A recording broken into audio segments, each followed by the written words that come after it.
In the first video, we have discussed regarding the human environment. What is the meaning of environment?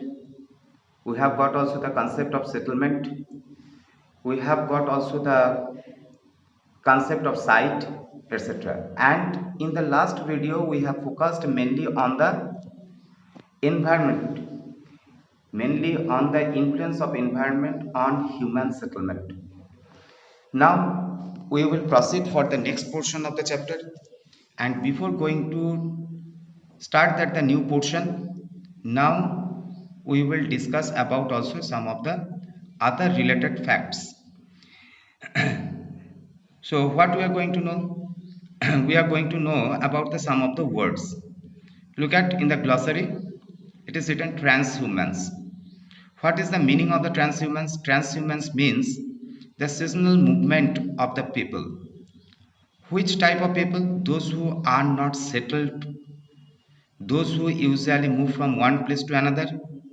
Such people, those who are associated with the hardening, means rearing of the animals, when they change their places seasonally along with the slope of the mountain, that is known as the transhumans. Generally, the nomads, those who are the nomadic people, they usually change their place in search of grassland and water bodies in different seasons. This is known as the transhumance. So it is a seasonal movement of the people. People who rear animals move in search of new pastures according to the change in season. So generally in transhumance, we see the people that come down in winter to the plain areas due to the excessive coldness, and after the melting of the ice in summer, once again they go to the upper ranges or upper altitude. So this is known as the transhumans. So the people, those who are related to the transhumans, obviously you can understand they are not related to the permanent settlement. Why the transhumans has given here? To give you that the concept in which aspect the people they used to change their place, and in which context the people they live in the temporary settlement. So you have got the concept that the temporary settlement is associated with the transhumans. Next one, today we'll go for the next portion. Today we'll start mainly with the transport. So before going to start the transport, we have discussed regarding that some of the points which was remain not discussed in the earlier video. Now we are coming to know about the transport. What is the meaning of transport? We will know. What is the utility of it? We will know. And we will try to classify them on the basis of the availability of their modes. So transport means the physical movement of goods and passenger from one place to another. We have to keep in mind, without physical movement of the passengers and the goods, transportation cannot be done. So transportation means obviously the movement of the passengers and the goods from one place to another with the help of the some of the vehicles. So look at, transport is the means which people and goods move. In early days it took a great deal of time. To travel long distances, people had to walk and used animals to carry their goods. But at present, what is the condition? Very easily we can reach from one place to another within the short span of time. So at the time of transportation, discussion of the transportation, we can also see the some of the changes. What changes are coming? Technological changes, innovation of new kinds of vehicles, improvement of them leads to the reduction of the time distance. So whatever the distance we cover at the time of transportation, that can be divided into the various aspects. Number one, it is the kilometer distance. What is the actual distance between the two places? That is measured in kilometer, mile, etc. So kilometer is used worldwide, and we can say it is the kilometer distance. Next one, how many time is required to reach to the destination, or what is the time is from required to cover up the distance from our starting point to the ending point, that is referred as the time distance. And next one, another aspect is concerned to it, that is the cost transport. On the basis of the price of the ticket, on the basis of the traveling cost, we can also say that the cost distance. So distance which is covered by the transport, that can be divided into three categories. One is the kilometer distance, number two the time distance, number three the cost distance. Previously, the human beings, they were very much reluctant to go anywhere by walking. Later on, they discovered the wheels and brought the some of the revolution in the transport system. Why? Due to the invention of the wheel, the time distance between the two places has reduced. So accessibility to the other ends of the world by the human beings has started or evolved in greater way. Next one, transport, it was not easier. Previously the people, they were also dependent on the animals for the transportation.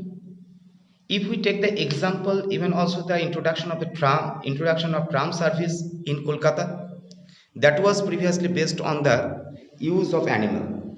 It was horse. It was pulled by the horse. But nowadays it is electrified. So such kind of changes has been found. If we take the example of railway, we can also see nowadays maximum rail routes are electrified. Locomotives are being used by the railway department to carry the passengers and the goods, but previously it was with the help of the steam engine we used to conduct the carrying of passengers.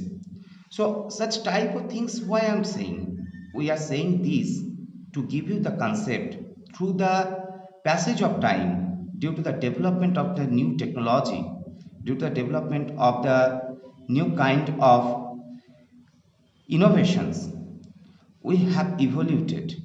We have got a speedier transportation system in modern days. I think it is clear to you. Now look at the line, with the passage of time, different means of transport developed, but even today people use animals for transport. In the mountains, where still now we are dependent on the use of animal, very particularly the areas those which are in the harsh climate, located in the harsh climatic condition, where the terrain is not favorable for the transportation, where the roadways development is very mere, or the other means of transportation is not available. In such areas, still now, means in the remote areas, still now the people, they are dependent on the use of animals to carry the materials. If we go to the Kedarnath, you will see that many of the pilgrims, they used to travel by sitting on the back of the horse. So what is the reason? The reason is that in that terrain, in that altitude, the other means of transportation is not possible. If it is also available, then it is very costly. That is why in the nominal cost, when the people, they want to travel in such remote areas, they have to depend on use of the animals. They have to depend on the animals.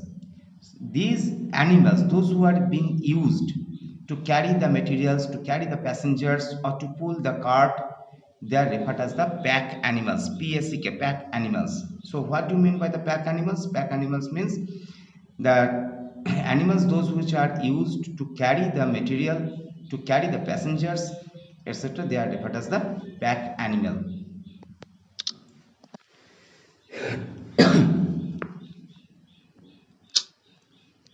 Friends, now we are going to know about the classification of transport system. So transport systems or the means of transport can be classified into the basic three categories. They are the land transport, water transport and air transport. In this portion we will try to know about the importance of each and every type of transportation system. First of all, we are going to discuss about the land transport, which can be classified into the further three types of transportation system. These are the roadways, railways and pipelines. So roadways, railways and pipelines, these three, they are basically related to the land transportation system. So first of all, we will see about the roadways. So roadways can be divided into the two types, metalled, unmetalled. Apart from these, on the basis of the importance of them, on the basis of the connectivity by them, we can also divide them into the various types of the roadways such as national highways are also there, golden quadrilateral are also there, district roadways or state highways. Such type of names you can also get, but basically the roadways, they can be divided into two types, metalled and unmetalled. Metalled means that is the Pakka road, and unmetalled means the Kacha roadways, those which are mainly found in the rural areas. Suppose the footprint across the field, it is also an example of the unmetalled or the Kacha road. So in India, there are various types of roadways. They are referred as the national highways, golden quadrilateral, or the super expressways. Next one, border roadways. Next one, state highways and district highways. So these are the basic classification of the roadways in our country.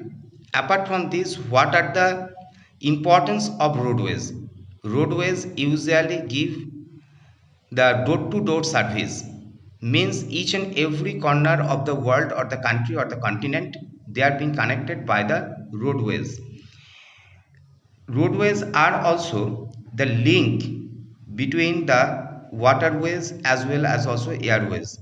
Suppose to reach to the airport, to reach to the seaport, or to carry the materials for export and import, they are being carried out with the help of the roadways. So roadways are very much important for us. As such, roadways, they create the link also for the other means of transportation, and that is why roadways is referred as one of the most important means of transportation to us.